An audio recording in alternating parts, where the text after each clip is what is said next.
Hello everyone, मैं हूं मोहित गुप्ता और आप देख रहे हैं LCL।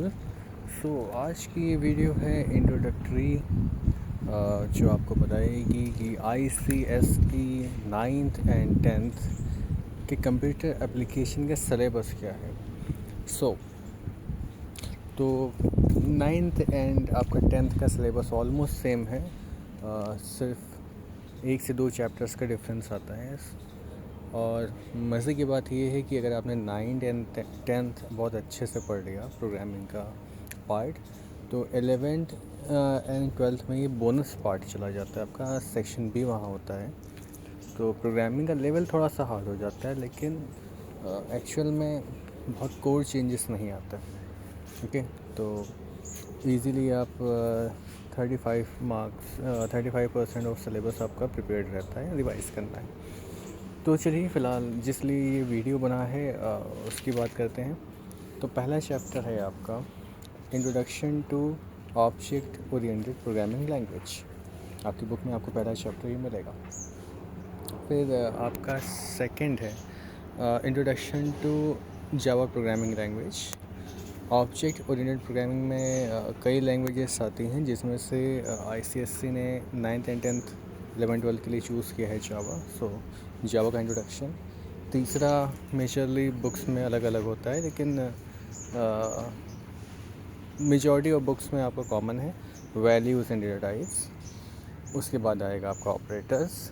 उसके बाद आएगा आपका कंडीशनल स्टेटमेंट्स, जिसमें आप पढ़ेंगे इफ एल्स, आपका if else, nested switch and so on. इस पे बेस्ड प्रोग्रामिंग्स होगी और ये आपका बेंचमार्क होगा।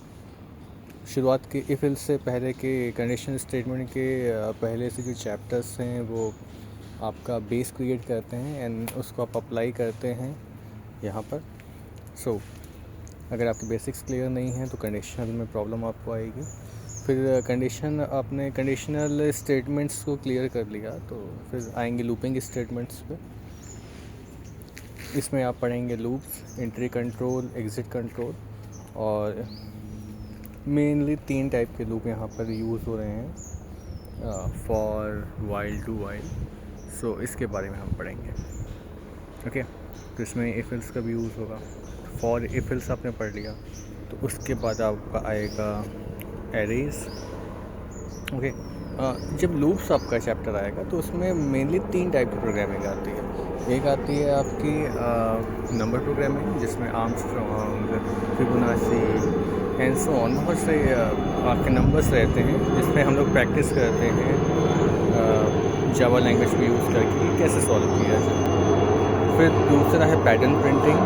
डिफरेंट टाइप्स के पैटर्न होंगे आपके पास पैटर्न होगा राइट एंगल ट्रायंगल, उसके भी कई वैरायटी होंगी, तो उस पर आप प्रैक्टिस करेंगे कि कैसे कोडिंग की जाए उसको प्रिंट करने के लिए। फिर है सीरीज़ प्रोग्रामिंग। सीरीज़ प्रोग्रामिंग में आपका है सम ऑफ सीरीज़, कि कोई सीरीज़ दिया, उसके टर्म्स को सम कर दिया जाए, रिज़ल्ट क्या आएगा। या सीरीज़ के आपके क्या बोलते हैं, टर्म्स को कैसे प्रिंट किया जाए।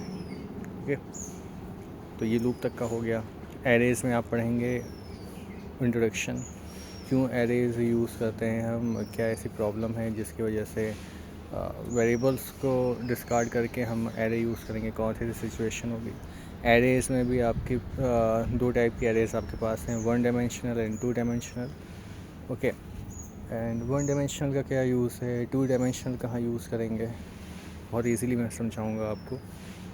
और इसमें फिर आपका आएगा 1 डायमेंशनल में आपके पास आएगा सर्चिंग, कि किसी कोई एलिमेंट आप कोई एरे दी हुई है, उसमें पर्टिकुलर एलिमेंट को आप कैसे सर्च करें।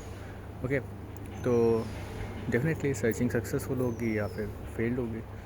तो इसमें भी 2 मेथड हैं सर्चिंग में, लीनियर सर्च है, बाइनरी सर्च है। ओके, फिर आ जाएंगे सॉर्टिंग को। सॉर्टिंग में आएंगे तो उसमें ये बात करेंगे कि कैसे एलिमेंट्स को एक ऑर्डर में अरेंज करें। Okay, for example ascending order या डिसेंडिंग ऑर्डर। और इसमें भी आपके जो आप पढ़ेंगे bubble sort, selection sort and इसी तरह की सर्चिंग, सॉर्टिंग, हम लोग सॉर्टिंग टेक्निक्स पढ़ेंगे इसमें। और इसके बाद कुछ चैप्टर्स होंगे इनकैप्सुलेशन को लेके, रैपर क्लासेस क्या है इसको यूज़ करके, और इसके बाद आपका कोर्स रैप अप हो जाएगा।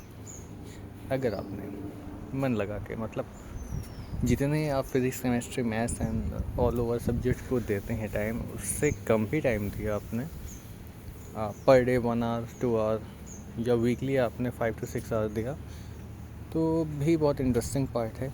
प्रॉब्लम सॉल्विंग अप्रोच आपकी मजबूत होगी और मार्क्स भी अच्छे आएंगे। प्रैक्टिकल का कोई झंझट नहीं होता है इसमें, तो 95 to 100 आप इजीली स्कोर कर सकते हैं।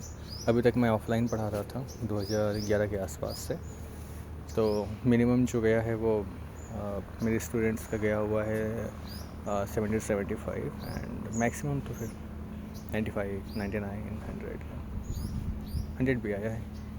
तो ये छोटा सा इंट्रोडक्टरी वीडियो था। आई होप आपको पसंद आएगा, तो बने रहिए। Thank you so much.